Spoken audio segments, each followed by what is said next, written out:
naalala ko yung aking thermal camera. Kung kailan hindi ko pala nailagay, hindi ko na ikabit dahil nga sabi ko naman, hindi naman ako magdadrive ng gabi eh. Kung kailan nakakabit yung aking thermal doon sa 1447, everything is good. Talagang swabing swabe.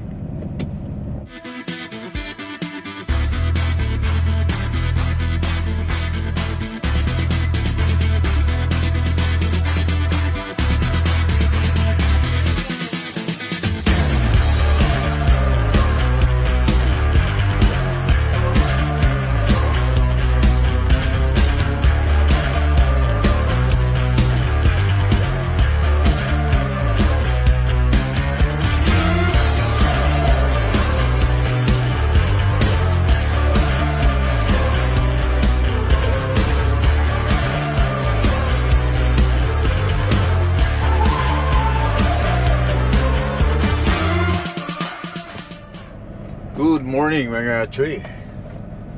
So nandito pa rin kami sa Kananaskis. Nandito yung tow truck. Hindi naman siya ito-tow, but kailangan lang i-fix yung bumper kasi sumasayad siya doon sa steering wheel. So tumawag na ako doon sa opisina. Pinalam ko na yung nangyari kaya na madaling araw. Good morning, sir. Yeah, I hit a deer this morning. Yeah. And this thing here, the touch there, this one. Oh, it's the steering arm that's Yeah. touching, eh? Yeah, and also this, I think a little bit, look. All right, I'm gonna actually pull in front of you here, out of the way, Yeah, and we'll give it a little tug here. a little tug. It will not damage the bumper. Like, No, what we'll do is we'll just pull it back into the proper position. yeah. Okay. Yeah, I've done it before. Yeah. I mean, I can't guarantee that it's gonna be like new, but I can get it away from this so you can continue on. Yeah. You know what I mean? Yeah. I got you. Okay. So you just came from Calgary? Cochrane. Huh? Cochrane. Oh, okay. Yeah. So ilahin na niya to. So you're saying it's actually the See, it's running here. steering Yeah. here, and you're saying Yeah. this is touching when you turn You as well. want me to start? No, it's all good. All right. I'm gonna get into position. All right. Dami si Portugal. Well, ito ay unavoidable na situation. You know why unavoidable? Kasi pag bumabiyahe ka nga ng gabi, nandun talaga yung 100% na maraming hayop, maraming wildlife na tumatawid. Yung nga sabi ko kay Jen before, nung nag-vlog gabi, sabi ko sa kanya, di ba, magpakabit siya ng moose bumper, right? Tinanong ko siya sa kanya kung bumabiyahe siya ng gabi kasi sa gabi nga mas maraming wildlife. So now, again, sasabihin ko yung pag merong wildlife na ganun, wag mo nang iiwas yung truck. Wag mong iiwas yung truck. Kung kailangan banggain mo, at least konting damage kesa naman mamrino ka, lalo pag winter time, mamrino ka or basa ang ulan, bigla kang mamrino dahil gusto mong ma-save yung hayop, but ikaw naman yung safety mo naman ang magagamble, di ba? So banggain mo na, at least konti lang yung damage sa'yo, no? Kaysa naman ikaw mag-jackknife dahil iniwasan ko yung deer, iniwasan ko yung moose. Kung merong time na makapag-penetrate ka ng brake, then do it. Pero kung wala na talaga on the spot, in a split of seconds, then hit it. Kaysa naman ikaw naman yung bumaliktad, di ba? So gabi, madaling araw, galing siya dito, biglang tumawid. So wala na akong time mag-react para mamrino kasi on the spot na eh. On seconds na talaga tumawid siya. Kaya ito yung tinamaan niya. Hindi ko nga makita yung mga dugo niya dahil nakalagkad ko siya eh. Ito I'm not sure. Talagang yung deer bumalagbag dyan sa aking gulong. Then yung aking steering talagang parang namembreno, di ba? Dahil nakakalang siya sa aking gulong, tapos biglang tumalsik. So on the spot yung nangyari. Unavoidable. So ngayon ihilahan niya para lang ma-straight. At least kukunti yung damage. Hindi na damage tong headlight. Tawag lang, wheel, everything is okay. Ito lang talaga dito, matibay siya, matibay. So meron ng damage si Bortogol. So ngayon hindi ko mapipick up yung aking load na papuntang Georgia, but tumawag na ako, in-info ko na lahat yung mga kailangan i-info sa opisina, yung aking loading. Then yeah, magagawa ng paraan, maybe by tomorrow.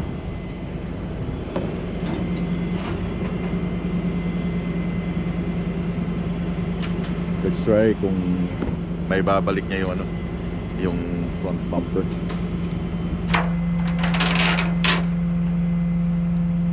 You've done this before? Straight bumpers? Yeah. Yeah. Oh, so you got an experience. Nice. Si Manoy walang pakialam, tulog na tulog dahil pagod yan. Talagang puyat yan kagabi. Alas 11 pa lang nung umalis kami dun sa aming sa Modin. Exact science, but we can get it so you can get back on the road anyway. Yeah. I just, because of the space in here, we're gonna have room. Hope or not. Should be okay.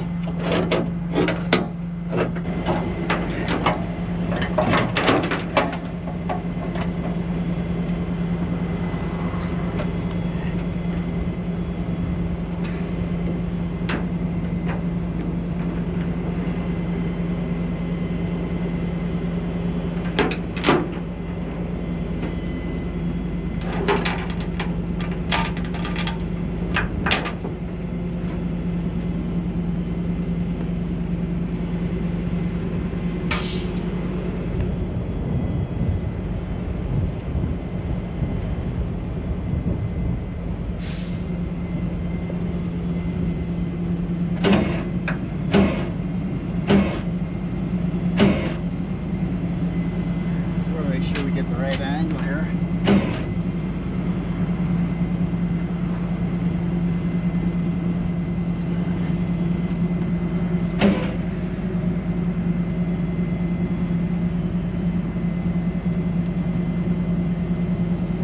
The bracket there was bad. What's that? The bracket. The bracket? You mean this? Yeah, yeah. Yeah, it's not much I can do about that.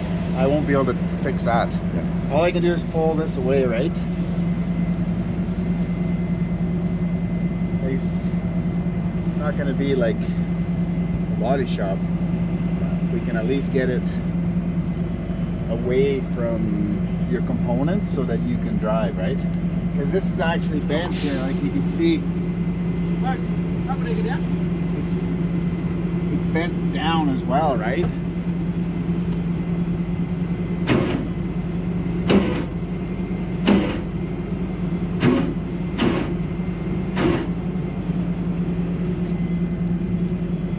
I think you got more clearance than you had.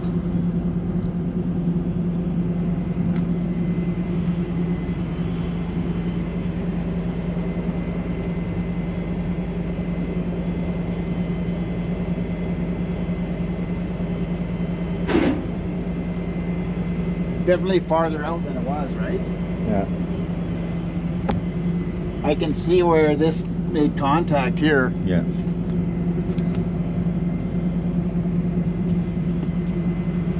Let's see here. Give it just a little bit before we talk.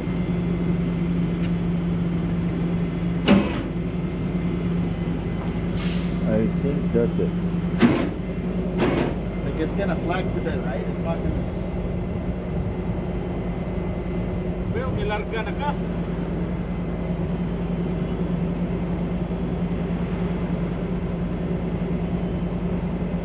Sarap ng tulog mo eh. Ha? You have a good sleep. You're tired?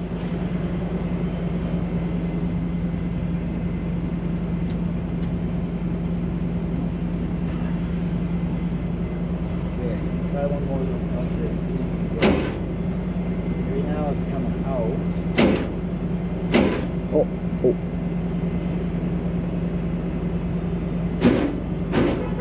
Okay, so now that's enough distance.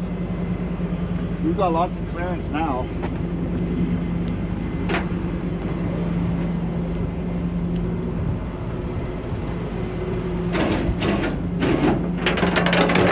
Now, it's just this is bent down. Yeah. But I might not be able to fix that from here. You know what I mean? You don't have jack to.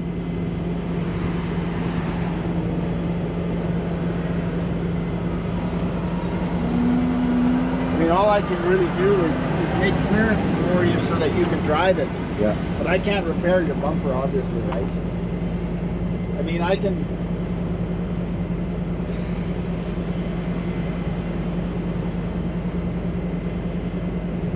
Think about this. There's another way we can grab it with something smaller. Oh, Try and pull do it it up. from here. Huh? Yeah. Well, Oh, you don't have the boom. I right? do have a side puller, but what it'll do is it'll pull and it'll twist this way. Oh. Like I can only do so much, right?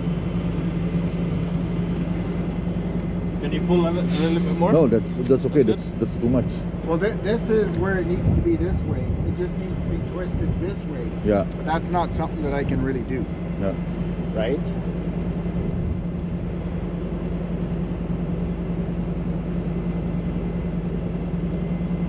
I mean, I can use the edge of the deck to try to lift a little bit on it. Yeah. But I don't know what that's I'll going try to to look turn like. the wheel.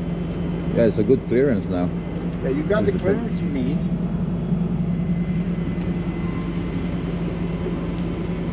Morning, how are you? How's it going? Yeah, I hit it there last night. This morning. Oh, There, coming back here. Hit here. Probably that same group I seen when I come back. Oh really? What, last night? This morning? Yeah, it's a good one. But just there's a truck. Oh, you stopped there? Yeah, the security guard let us park over there. Oh really? you've got enough clearance. Yeah, I got enough clearance. You've got the clearance you need. I mean, I can try with the edge of the deck to lift up a little bit, but Yeah. there's no guarantees, right?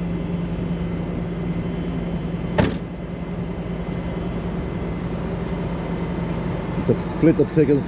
A big one. Bang. Wow. But a good thing, I don't have any damage in the grill, the lights. How's Just your e-lock? Good? You know, because that No, I center, can't make because no that 1 o'clock. support has been bent up, yeah. like, I mean, right now you've got the clearance you need.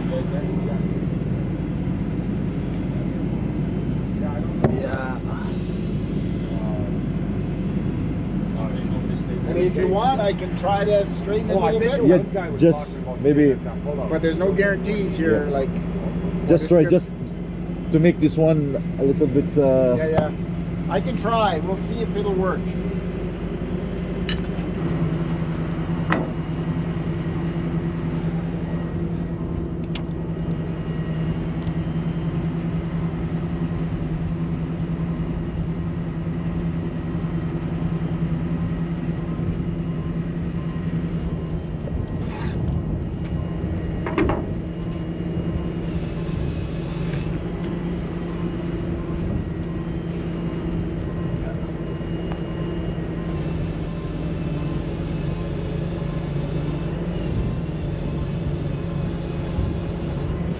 Yeah, it just needs to be the corner. It just needs to be the corner, yeah. Otherwise, it's gonna lift the whole bumper. Like it just needs to twist this part here, right? This needs to be the corner.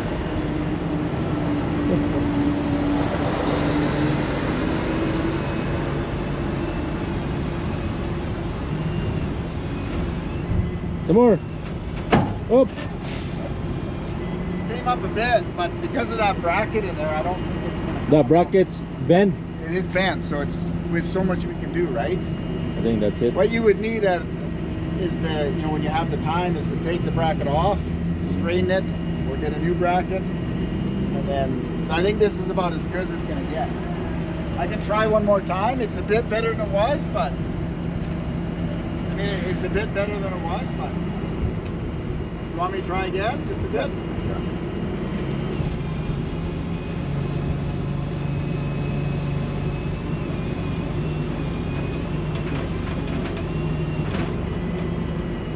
Some more pa. Up. It's coming, but we're not gonna get it to where I think it that's was. it, Mark. Oh, you Huh? maybe we have to remove the bracket. Move the bracket. Huh? If we're going to remove that bracket, it will vibrate. No, remove the bracket and straighten it up, Straighten up. right? I don't know, we can't take it off that side. That's gonna be a big job on the other side. Do you know what I mean? Because it's sandwiched in between. This one's easy, but that one's sandwiched in between the main bumper bracket. So, I mean, that did come up. Okay nung I sama. mean, that did come up. Saka siya. It's looking not bad, really. Yeah. I can try one more time if you like. But Yeah, one more time. Oh wait.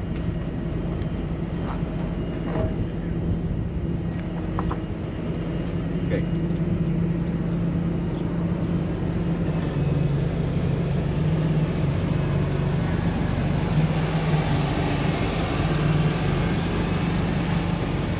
Yan.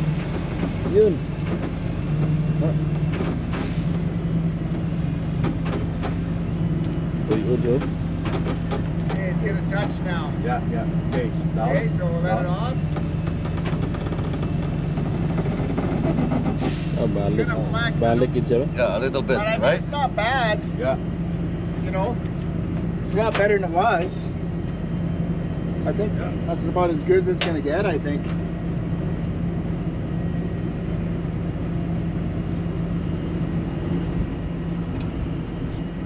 I think that's about as good as it's gonna get. Happy na ka, Mark? Ano, Mark? Unless you want me to try one more time. Just but one more time. One more time, Brad. Yeah, one more time. Maybe we put another block, Mark? I don't think it'll make any difference. I think we. Yan o. Yan o. Yan o. Lala. Yan na, sige. Wait, Oh. wait.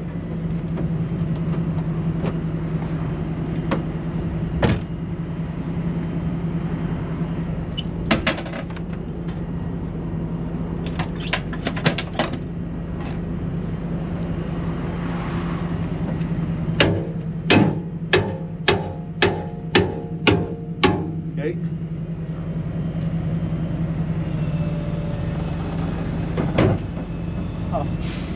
Uy, Ojo. Uy, It's Ojo. because it's got flex to it, right? Like there's a certain amount of flex, Yeah. so. And one more. I'm gonna put it here. The bracket is not so hard.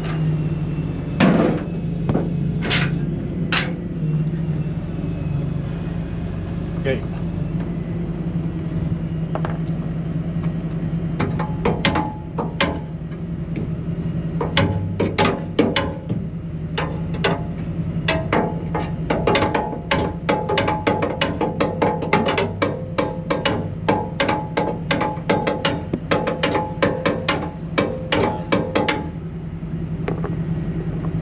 You're trying to straighten it a bit. Oh, Yeah. that's not bad.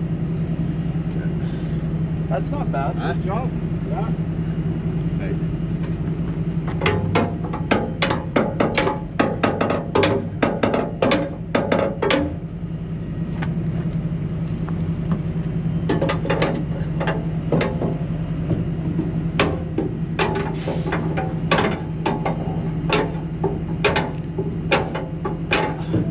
Sige daw.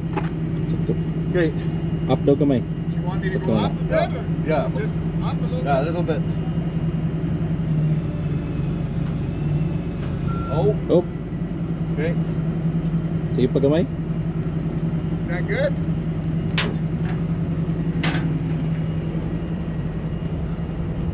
Okay, one more. One a little more. bit. Gamay lang.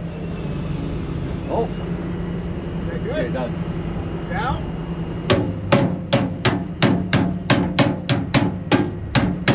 Pataas pa gamay kay mo balik na. Yeah. Up or down? Up, up. Okay. Down?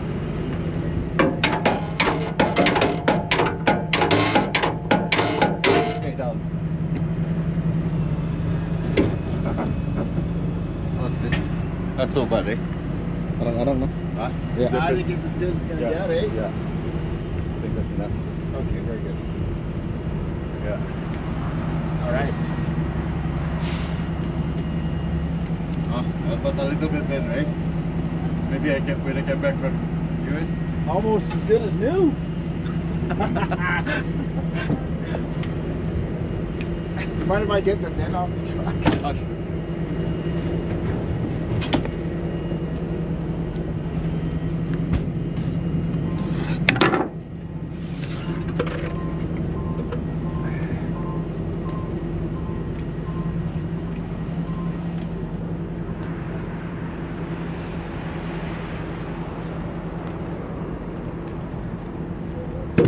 Naalam ko lang sa kanya na ano, yung situation, I hit the John Deere. Where you guys headed? He's heading back, he's heading to Tacoma, I'm heading to Georgia. Oh, geez, that's a long ways. But I have to reload in Edmonton. Going to get a load in Edmonton and down to Georgia. Yeah. So, how many hours left for you? 2 more hours. 2 more hours, so I'm gonna go ahead, Yeah, you go ahead. okay? Yeah. And I'll see you when I see you. Ha? Ito na, Hindi. ito na ka. Kasi it's hard eh. Sabi ko, hindi na kita istorbohin na habang gagawin kasi I know you're pagod ka. So, tumawag na lang. Ha? Parang lasing ba? I know, right? Iba na yung ano mo eh. Iba na yung... So at least guys, iba na yung forma. Parang bumalik ng konti pero pa-repair ko pa rin sa opisina. Yeah. Thanks, man. You're very welcome. Bend lang siya ng konti pero at least okay na. Nagbago ba? Nagbago siya, hindi? I mean, Pares lang yung halos the same lang, no? Di ba? Ay, Bordagol. Hindi na tayo pabiyahe ulit ng gabi. Bunyagan sa kanan na skis. Dito lang pala makadali. Galit na galit. Jander kayo ha. Jander mga dali. Jander. Eh tapos ang karga ito pabalik. Jander din. So paano? Una na ako sa'yo? Ha? Pero tumawag na ako kay ano eh. Kay Steve na baka hindi ko makuha ngayon eh. Bukas. Baka daw bukas. Yeah. 11 naman. Plus, ha? 4. Tapos na ako mag-pre-trip eh. So anyway, tara. 1 hour pa naghintay. Naghintay ako 1 hour. Pag text ko kay Jared, si Jared tumawag agad ng tuwing. De 1 hour pa siya. Hinintay ko na. Eh, hindi na kita ginising dahil alam kong pagod ka eh. Kasi kung tayo lang, mahirap. Kailangan natin ng jack. Hindi pala kaya. Buti na lang, hindi natin nila. Oh, masisira talaga siya. Masisira talaga yun. Meron siyang ginawa na ano eh, para yung paghatak eh. Una na ako, ha? Sige, Mark, sige, Mark. Pag-camping ha? Ha? Enjoy sa ano, sa camping. Bye-bye. Sige, sige.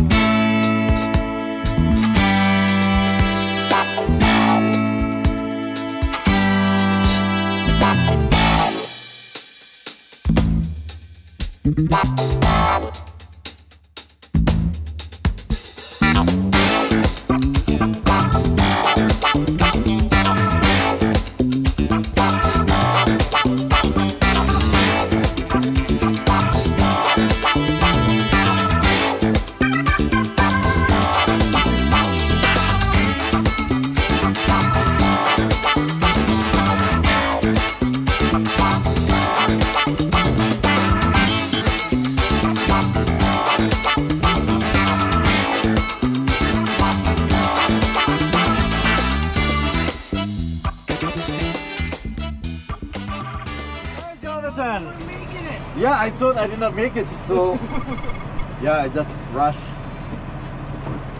So you can load me now? Oh yeah. Huh? Yeah. That's good. Who's that guy? No. Aris? The Filipino guy? Really? Oh yeah. His first day actually bringing him inside. He's doing pretty good. Really? Oh yeah.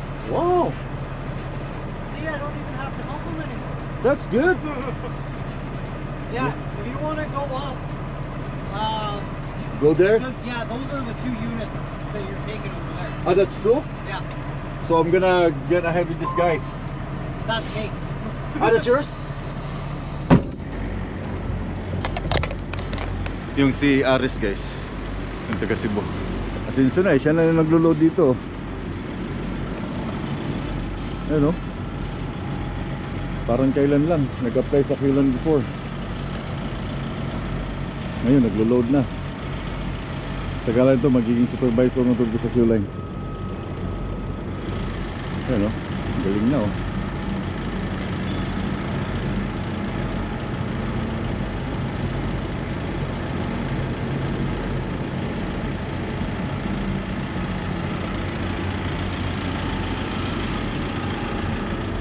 Sinso na mga gabay.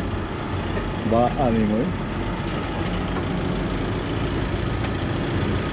So anyway, nakarating ako dito, nakuha ko yung aking load na papuntang Georgia. So that's good para by Saturday mag-start na ako mag-drive. Tapusin ko lang to, karga ko lang to lahat, secured, and then I'll get back to you guys. I'm all set. Nakuha ko na yung aking load. Na-strap ko na. Everything is good. Meron na rin akong good to go signal para sa crossing border sa North Portal. So magdadrive ako ngayon papuntang Sherwood again para mag-refuel. And then meron pa akong 8 hours, I don't know, 8 hours hanggang makarating ng Saskatoon. Kung itutuloy ko, parang pagod na rin ako, alas 3 na. Baka, I don't know, bahala na. Pero magdadrive muna ako sa Saskatoon, sa Sherwood. Nantok na talaga ako. Ilang oras lang yung tulog namin kanina. Sa tinigilan namin ni Ken, ni Manoy.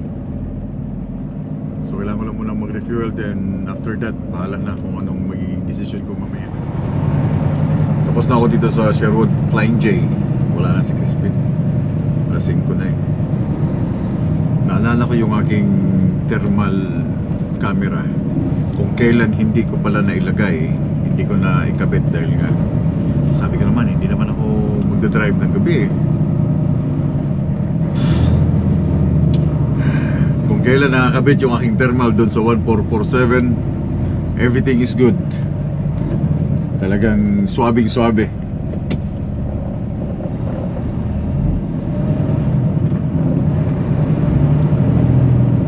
Kung kailan ko naman hindi na ilagay, tsaka naman may mga pagkakataon talagang gano'n, no? Na yung bang naisip ko kanina, parang gano'n eh, parang may mga bagay na anyway, it is what it is. Again, it is what it is. Yan nga lang, kagandahan, mabilis din si Q-Line dahil kanina nung nag-text ako, padala agad sila ng tuwing, pinagawa agad nila. I mean, kasi nga sumasabit yung bumper doon sa gulong. So kanina, habang tinitingnan ko ng mabuti yung gulong, yung pala yung deer tumama sa aking steering, hindi siya tumama sa bumper. So pagkatama, yung unang contact, yung first contact niya ay sa gulong, hindi sa bumper. Yung katawan na lang niya ang gumanyan, parang pag tama ng ulo, yung katawan niya gumanyan doon sa left side, kaya bumaba siya. Kasi po kanina eh. Kasi kung tinitingnan ko sa ilalim, wala namang tubo, walang yung bumper, wala siyang na ahupyak ba na lumalim. Talagang bumaba lang siya, gumanyan lang siya, gumanyan lang siya dito na side. Siguro yung paglampas sa iyang lawas, yung pagtapo ng katawan niya, bumaba yung bumper. Anyway, tapos na yun. hindi naman siya perfect talagang pagkabalik dun sa forma, but at least nandun na siya sa mga 80% na itsura. Pero sa pagbalik ko siguro after ng trip na ito, dahil papagawa pa yung EPU, tawag dito, appointment ako sa Thermo King para magawa yung alternator niya, and yung truck, yung bumper, at saka ano pala, may titignan sila dito sa truck sa aking idle. Kasi siyempre pagbago, ang daming chichiburiche pagbago. Kailangan yung change oil, yung mga under warranty, kailangan dalhin sa dealership, ang dami. Pero pag after ng warranty yan, mga 2 years, 3 years, okay na yan. And yeah, may mga nabasa ko sa comment na bago pa yung truck, may basag na ganda sa salamin. Well, guys, ginagamit mo yung truck, okay? Hindi naman siya pwedeng iwasan na lagyan natin ng moskitero dyan sa harap para hindi matamaan yung motor. Yung 1447 nga, nakailang palit ng windshield yun? 3. Okay? Nakatatlong palit ng windshield yun. Inatrasan. Ano pa ba? Inatrasan siya. Yeah. So, dahil ginagamit mo siya, well, kailangan talagang ayusin ang kumpanya, di ba? Windshield, napaka vulnerable siya sa mga bato. Kaya ngayon okay pa dahil wala pang tama, but soon mga salubong ng mga sasakyan, lalo pa mga rough road, dami niyan. Kaya basta pag ginagamit natin yung isang bagay, expect na may mga maintenance talaga. Expect the unexpected, no? Yun nga sinasabi, kahit anong ingat mo sa pagdadrive, ay darating at darating talaga yung time na yan. Anyway, nakalabas na ako ng Edmonton. Hindi ko alam kung saan ako titigil tonight, but bibitawan ko na kayo. Gusto ko lang magpahinga na kayo. Tatapusin ko ng video, and I'll catch you next time sa aking video.